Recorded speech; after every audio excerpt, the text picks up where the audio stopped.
Hello guys, इस video में हम सीखेंगे एक्सेल इंटरफेस के कुछ basics. So let's get started. जैसा आप लोग मेरी स्क्रीन पर देख रहे हैं, मैंने अपनी एक्सेल की विंडो ओपन कर रखी है। एक्सेल की विंडो का लेआउट कुछ ऐसा है। यहाँ पे हमें एक्सेल टॉप लेफ्ट में ग्रीटिंग देता है। मैं ये वीडियो दोपहर के समय रिकॉर्ड कर रहा हूँ, तो यहाँ पे एक्सेल गुड आफ्टरनून कह रहा है। फिर हमें यहाँ लेफ्ट में 3 टैब्स और दिखाई दे रहे हैं, होम, न्यू और ओपन। और नीचे हमें 3 और ऑप्शंस दिखाई दे रहे हैं, अकाउंट, फीडबैक और ऑप्शंस। तो अभी मैं होम टैब में हूँ, जैसा आप देख सकते हैं। अब सबसे पहले हमें ऊपर दिख रहा है ये ब्लैंक वर्कबुक का ऑप्शन। यहाँ से हम एक ब्लैंक वर्कबुक ओपन कर सकते हैं। और यहाँ पे हमें एक दिख रहा है मोर टेम्पलेट्स का ऑप्शन। यहाँ से हम इनबिल्ट टेम्पलेट्स को एक्सेस कर सकते हैं। फिर यहाँ आ जाते हैं नीचे। नीचे हमें अपने रीसेंट प्रोजेक्ट दिखाई दे रहे हैं और रीसेंट ऑप्शन भी है। रीसेंट ऑप्शन के बगल में एक ऑप्शन है पिंड। यहाँ पे हमें अपने पिंड प्रोजेक्ट्स दिखाई देंगे। यहाँ में हमें एक मोर वर्कबुक्स ऑप्शन भी दिखाई दे रहा है। यहाँ से हम और भी वर्कबुक्स को एक्सेस कर सकते हैं। तो अब चलते हैं न्यू टैब पर। न्यू टैब में हमें सबसे ऊपर दिख रहा है ब्लैंक वर्कबुक का ऑप्शन। यहाँ से भी हम ब्लैंक वर्कबुक को क्रिएट कर सकते हैं। और उसके नीचे हमें दिख रहे हैं कुछ इनबिल्ट टेम्पलेट्स, जैसे billing statement, blood pressure tracker और भी कई सारे हैं। और यहाँ पे हमें एक सर्च बॉक्स दिख रहा है। यहाँ से हम ऑनलाइन टेम्पलेट्स को सर्च कर सकते हैं। ओपन टैब पर हमें यहाँ 5 ऑप्शंस दिखाई दे रहे हैं, recent, OneDrive, this PC, add a place, browse. तो अभी मैं रीसेंट ऑप्शन पे हूँ। यहाँ पे हमें वर्कबुक ऑप्शन यहाँ दिखाई दे रहा है। इसमें हमें हमारी रीसेंट वर्कबुक्स दिखाई दे रही हैं। और यहाँ पे रिकवर अनसेव्ड वर्कबुक्स का भी ऑप्शन दिखाई दे रहा है। उसी के बगल में एक ऑप्शन है फोल्डर्स। फोल्डर्स में हमने अगर कोई फोल्डर क्रिएट कर रखे हैं और एक्सेल का कोई उसमें प्रोजेक्ट डाल रखा है, तो हम उसको एक्सेस कर सकते हैं। मेरे ज़्यादातर एक्सेल प्रोजेक्ट्स डाउनलोड्स और डेस्कटॉप फोल्डर में है, तो ये वो 2 फोल्डर्स दिखा रहा है। अब चलते हैं वन ड्राइव पे। वन ड्राइव पे हमने जो भी अपने एक्सेल प्रोजेक्ट्स डाल रखे हैं, उसको हम इस ऑप्शन से एक्सेस कर सकते हैं, दिस पीसी। जब हम अपने कंप्यूटर के फाइल मैनेजर में जाते हैं, तो हमें दिस पीसी का ऑप्शन दिखता है। उसमें हमें कंप्यूटर की सारी ड्राइव्स दिखाई देती हैं। उनमें से किसी भी ड्राइव में अगर हमने कुछ भी एक्सेल फाइल डाल रखी है, उसको हम यहाँ से एक्सेस कर सकते हैं। ऐड अ प्लेस मतलब हम ओवर द इंटरनेट किसी भी प्लेस को ऐड करके वहाँ से फाइल अगर कोई है वहाँ पे, उसको एक्सेस कर सकते हैं। और ब्राउज, हम यहाँ से क्लिक करके अपनी कोई भी एक्सेल फाइल एक्सेस कर सकते हैं। मैंने अभी क्लिक किया है, तो यहाँ पे ये आ रहा है, ये सर्च बॉक्स खुल गया। यहाँ से हम फिर फाइल का नेम सर्च करेंगे और वो फाइल एक्सेस हो जाएगी। अब बात करते हैं अकाउंट ऑप्शन के बारे में। यहाँ से हम माइक्रोसॉफ्ट अकाउंट से रिलेटेड सेटिंग चेंज कर सकते हैं। फिर चलते हैं फीडबैक। फीडबैक से हम फीडबैक भेज सकते हैं माइक्रोसॉफ्ट को। और ऑप्शन से हम अपनी एक्सेल की सेटिंग्स को चेंज कर सकते हैं। तो अब वापस चलते हैं होम टैब पे। इस वीडियो में हम ब्लैंक वर्कबुक ऑप्शन यूज़ करेंगे एक्सेल इंटरफेस समझाने के लिए। तो आइए चलते हैं। तो मैंने एक ब्लैंक वर्कबुक ओपन कर लिया, जैसा आप देख रहे हैं मेरी स्क्रीन पे। ये है एक ब्लैंक वर्कबुक का लेआउट। अब मैं आपको एक एक करके सारी चीज़ें इसकी बताता हूँ। पहले कौन सी चीज़ क्या है। सबसे पहले जो ऊपर ये ग्रीन पैनल दिखाई दे रहा है आपको, ये है टाइटल बार। टाइटल बार के मिडल में एक्सेल हमारी फाइल का नेम दिखा रहा है। टाइटल बार के राइट में हमें कुछ ऑप्शंस दिखाई दे रहे हैं, जैसे close, maximise, minimise, ribbon settings, sign in. और इसके नीचे एक ऑप्शन है शेयर का। यहाँ से हम डिफरेंट प्लेटफॉर्म्स पे अपनी फाइल शेयर कर सकते हैं। और ये है क्विक एक्सेस टूल बार। इसके बारे में मैं इस वीडियो में बताऊंगा, तो पूरा वीडियो एंड तक देखें। उसके नीचे चलते हैं, तो ये आपको जो एक बड़ा सा पैनल दिखाई दे रहा है, ये कहलाता है रिबन। रिबन में मेनली 3 चीज़ें हैं, टैब्स, ग्रुप्स और ऑप्शंस। इस सब के बारे में भी इस वीडियो में है।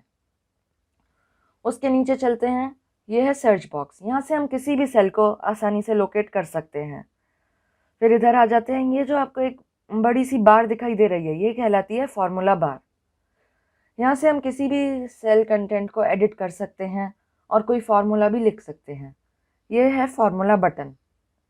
फिर इसके नीचे आ जाते हैं, ये जो बड़ा सा एक क्रॉस सेक्शन वाला वाइट एरिया है, ये कहलाता है वर्कशीट।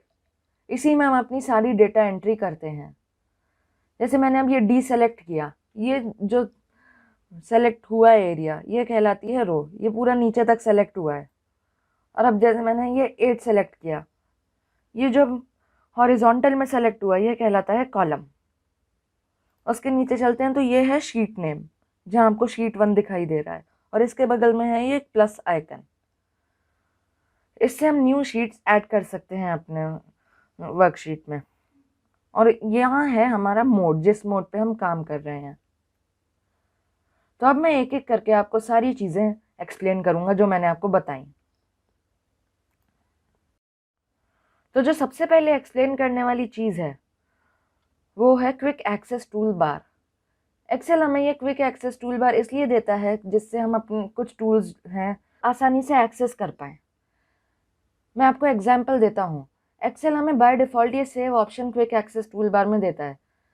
अगर ये क्विक एक्सेस टूल बार में ना हो सेव ऑप्शन, तो हमें यहाँ फाइल में जाना पड़ेगा, उसके बाद सेव एज में जाना पड़ेगा। वो एक बहुत ही लेंदी प्रोसेस है। उस टाइम को बचाने के लिए हम यहाँ क्विक एक्सेस टूल बार से कर सकते हैं। बस हमें इस बटन पे क्लिक करना है और हमारी फाइल सेव हो जाएगी। एक और एग्जांपल देता हूँ, जैसे ये फॉर्मेट पेंटर बटन है। इस बटन के बारे में मैं आगे के वीडियोस में आपको बताऊंगा, ये ऑप्शन है क्या, ये सब बताऊंगा आगे के वीडियोस में। तो जैसे मैं हूँ अभी डेटा टैब पर, फॉर्मेट पेंटर है होम टैब के क्लिपबोर्ड ग्रुप में, और मुझे यहाँ किसी सेल पे फॉर्मेट पेंटर करना है। तो मैं वहाँ जाऊँ फिर वहाँ करूँ, वो एक टाइम टेकिंग प्रोसेस है। तो उस टाइम को बचाने के लिए हमारे पास यहाँ पे है फॉर्मेट पेंटर का button quick access tool bar में। तो अब वापस चलते हैं और अब मैं आपको एक्सप्लेन करता हूँ रिबन। ये जो वाइड वाला एरिया है, वाइड एरिया जो आपको दिख रहा है, ये कहलाता है रिबन। मैंने जैसे आपको पहले बताया, रिबन में हमें ये दिखाई दे रहे हैं टैब्स, जैसे file, home, insert, page layout, formulas, data, review, etcetera. अभी मैं करंटली होम टैब पे हूँ। जो एक्टिव टैब होगा, मतलब जिस टैब पे हैं हम, वो टैब अलग से हाईलाइट होगा। जिस कलर में ग्रुप्स हैं उसी कलर में वो एक्टिव टैब हाईलाइट होगा। अभी जैसे मैं होम टैब पे हूँ, home tab light grey colour में है, लेकिन अगर मैं इंसर्ट पे चला गया तो होम टैब ग्रीन हो गया और insert tab light grey colour हो गया। तो अब आ जाते हैं ग्रुप्स पे। ये जैसे आपको दिख रहे हैं clipboard, font, alignment, number, styles, ये सब कहलाते हैं ग्रुप्स। ये कई ऑप्शंस को मिला के एक एक ग्रुप बनाए हुए हैं। मैं आपको एग्जांपल दूं, ये क्लिपबोर्ड ग्रुप का। क्लिपबोर्ड ग्रुप में हमें क्लिपबोर्ड से रिलेटेड ऑप्शंस दिखाई दे रहे हैं, जैसे paste, cut, copy, format painter, etcetera. वैसे ही फॉन्ट में हमें टेक्स्ट फॉर्मेटिंग से रिलेटेड ऑप्शंस दिखाई दे रहे हैं। टेक्स्ट फॉर्मेटिंग में आगे के वीडियोस में आपको बताऊंगा कैसे की जाती है, तो ये पूरी सीरीज ज़रूर देखें। टेक्स्ट फॉर्मेटिंग से रिलेटेड ऑप्शंस हो गए जैसे font family, font size, increase font, decrease font, ये सब टेक्स्ट फॉर्मेटिंग से रिलेटेड ऑप्शंस हो गए। फिर अलाइनमेंट में टेक्स्ट अलाइनमेंट से रिलेटेड ऑप्शंस हो गए। हर टैब में उस टैब से रिलेटेड ऑप्शंस हो जाएंगे। तो अब चलते हैं सर्च बॉक्स पर। सर्च बॉक्स से हम कोई भी सेल आसानी से लोकेट कर सकते हैं। अभी मैं A2 सेल पर हूँ, लेकिन अगर मुझे Z45 सेल पर जाना है तो क्या करूँ, वो तो मुझे यहाँ दिख नहीं रहा। तो उस ऐसे ही कामों के लिए ये हमें सर्च बॉक्स दिया गया है। हमें बस यहाँ क्लिक करना है, हमारा सेल एड्रेस हमें टाइप करना है। जैसे मुझे Z45 पे जाना है तो Z45 और फिर एंटर दबाना है। तो मैं Z45 पर आ गया हूँ। यहाँ देख सकते हैं आप Z कॉलम और रो 45। अब वापस चलते हैं। वापस जाने के लिए मैं वापस यहाँ टाइप करता हूँ A1। A1 हमारी वर्कशीट का फर्स्ट सेल होता है। A1 टाइप किया और एंटर। तो वापस मैं A1 सेल पर पहुँच गया हूँ। तो अब मैं आपको एक्सप्लेन करता हूँ फार्मूला बार। फार्मूला बार से हम किसी भी सेल में डेटा राइट कर सकते हैं। जैसे अभी मैं E6 सेल पर हूँ, मुझे यहाँ डेटा राइट करना है, टाइप एनीथिंग। मैं यहाँ टाइप कर रहा हूँ। जैसे आप देख रहे हैं मैंने अभी फार्मूला बार में क्लिक करके टाइप करना शुरू किया लेकिन वो सेल में टाइप हो गया। अगर हम फार्मूला बार में और हमने कोई सेल सेलेक्ट कर रखा है तो फार्मूला बार में हम जो भी कुछ टाइप करेंगे वो सब हमारे सेल में टाइप होता जाएगा। अभी सेल मैंने E6 में टाइप किया उसका डेटा, लेकिन F6 में भी पहुंचा हुआ है। इसके रीजंस और इसको कैसे सही करना है मैं आगे के वीडियोस में आपको बताऊंगा। तो अब मैं आपको एग्जांपल एक और दूं।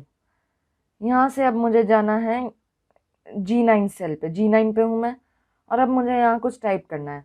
मैं फिर से यहाँ पे वही टेक्स्ट टाइप कर रहा हूँ, टाइप एनीथिंग। अब आप देखिएगा मैं सेल में टाइप कर रहा हूँ और फॉर्मूला बार में टाइप होता जाएगा।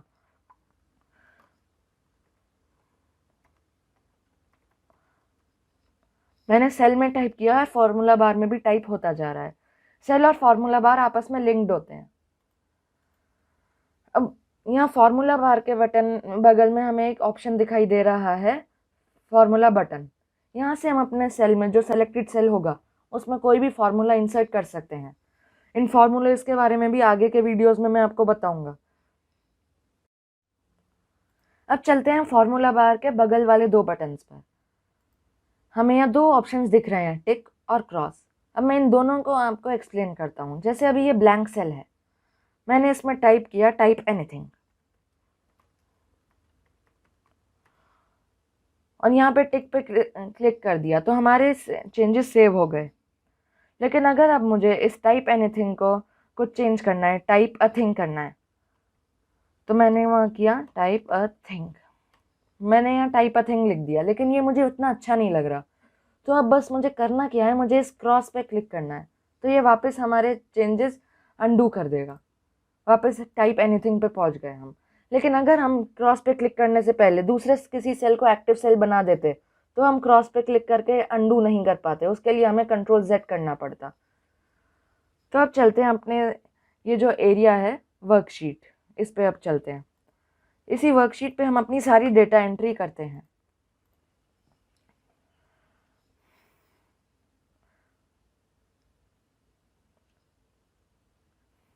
जब मैंने आपको बताया ये कॉलम है और ये रोज, रो और कॉलम को मिलके एक सेल बनता है, और सेल्स, कई सारे सेल्स से एक वर्कशीट बनती है, और कई सारे सेल्स बनाने के लिए हमें चाहिए कई सारी रोज और कॉलम्स। तो तभी हमें यहाँ पे कई सारे कॉलम्स और यहाँ पे रोज दिखाई देती हैं। अब चलते हैं यहाँ नीचे जो शीट नेम वाला ऑप्शन है उस पे। यहाँ हमें शीट नेम दिखाई देता है। हम इस पर डबल क्लिक करके शीट नेम अपना कस्टमाइज कर सकते हैं। यहाँ सेलेक्ट हो गया शीट नेम। अब मैं अपना कोई भी ABC नेम टाइप कर सकता हूँ, जो भी हम चाहते हैं।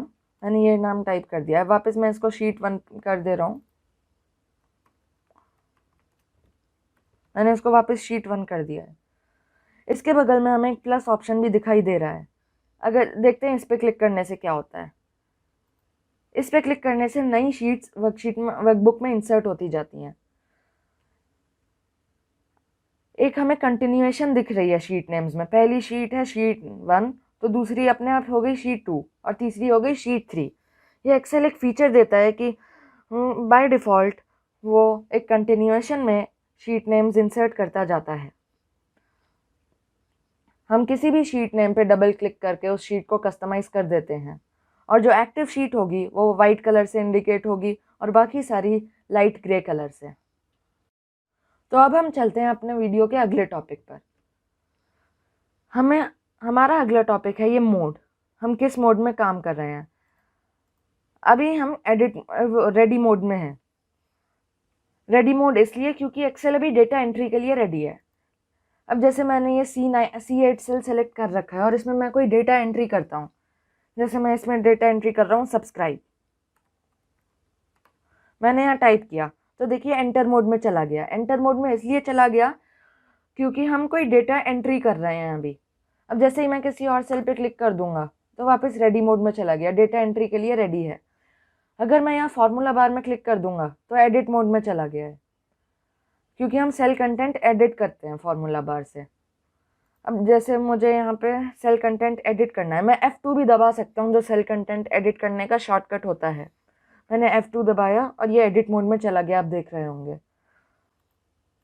और अगर वही मैं फार्मूला बार पे भी क्लिक कर दूंगा तो एडिट मोड में चला जाएगा। तो अब नेक्स्ट टॉपिक की ओर मूव करते हैं। नेक्स्ट टॉपिक है हमारे ये वाले ऑप्शंस जो आपको दिखाई दे रहे हैं। यहाँ हमें 3 ऑप्शंस दिखाई दे रहे हैं। ये basically 3 different types of views के लिए ऑप्शन है।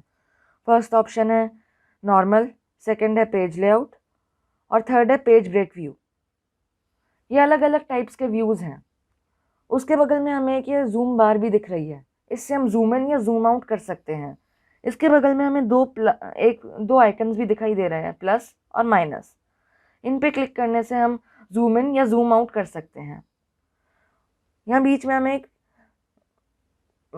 एक और बार दिखाई दे रही है, उसको हम हिलाने से भी जूम इन जूम आउट कर सकते हैं, जैसे मैं कर रहा हूँ। अभी मैं इसको ले गया हूँ 41% पे।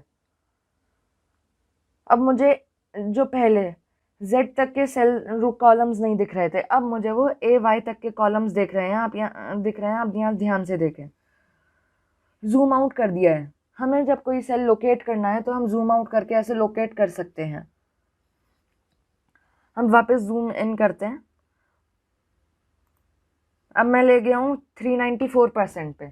यहाँ पे हमें इतना बड़ा दिख रहा है। अब हमें यहाँ पे 4 कॉलम और 5 रोज दिख रही हैं बस। स्टैंडर्ड जो एक्सेल हमें देता है वो 100% देता है। यहाँ आपको एक छोटी सी लाइन बीच में दिख रही होगी, उस पर वो 100% का इंडिकेटर है। उस पर क्लिक करने से हम 100% जूम पर पहुँच जाएंगे। अब वापस मैं 100% जूम पर आ गया हूँ। अब मैं आपको प्लस और माइनस बटन की यूटिलिटी बताता हूँ। प्लस बटन से सीधे हम 10% जूम इन कर सकेंगे और माइनस बटन से हम सीधे 10% जूम आउट करेंगे। यहाँ पे हमें एक स्क्रॉल बार दिख रही है। इस स्क्रॉल बार से हम अपनी वर्कशीट के थ्रू स्क्रॉल कर सकते हैं। आज के वीडियो में इतना ही। आगे के एडवांस प्रोसेसेस हम आगे आने वाले वीडियोस में सीखेंगे। Thanks for watching.